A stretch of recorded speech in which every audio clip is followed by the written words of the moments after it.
ونؤمن به ونتوكل عليه ونعوذ بالله من شرور أنفسنا ومن سيئات أعمالنا من يهد الله فلا مضل له ومن يضلل فلا هادي له ونشهد أن لا إله إلا الله وأشهد أن محمدا عبده ورسوله فإن خير الحديث كتاب الله وخير الحديث هدي محمد صلى الله عليه وسلم وشر الأمور محدثاتها وكل محدثة بدعة وكل بدعة ضلالة وكل ضلالة في النار. إن المبذرين كانوا إخوان الشياطين أو كما قال عليه الصلاة والسلام.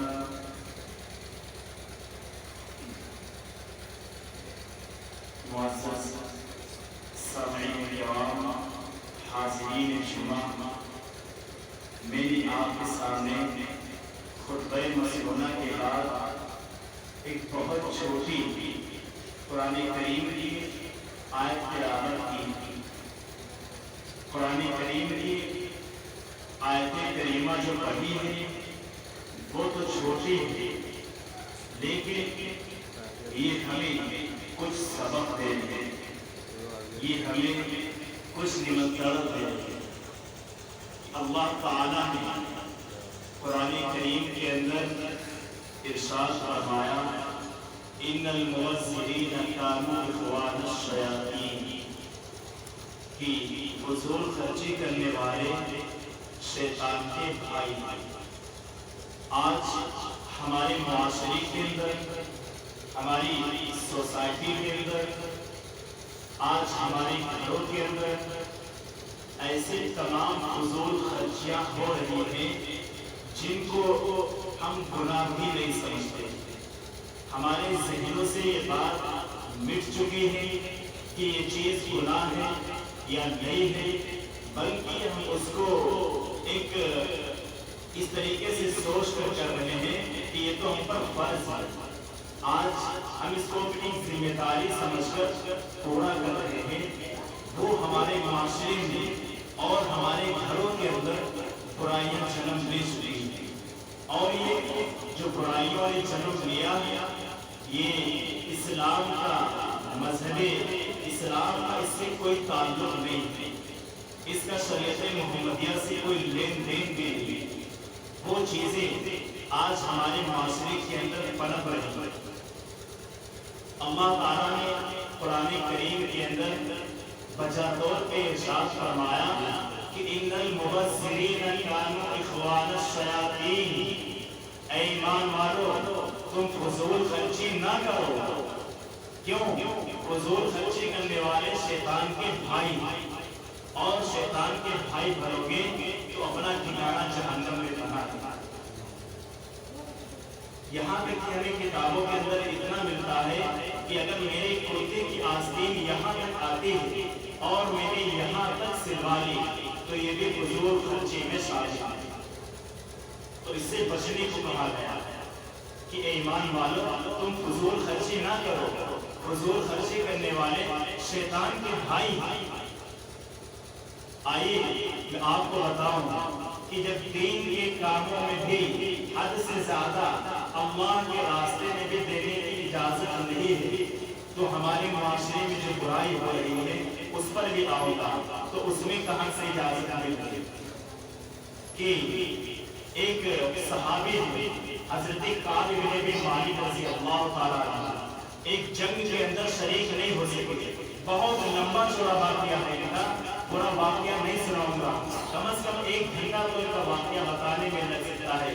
بس تھوڑی سی جھلکی آپ کے سامنے رکھتا ہوں کہ حضرت کعب بن مالک رضی اللہ تعالیٰ عنہ جب ایک جنگ کے اندر شریک نہیں ہو سکے تو اللہ کے نبی صلی اللہ علیہ وسلم ان سے ناراض ہو گئے، اور جب یہ آئے اور اللہ کے نبی صلی اللہ علیہ وسلم سے سلام کیا، السلام علیکم یا رسول اللہ،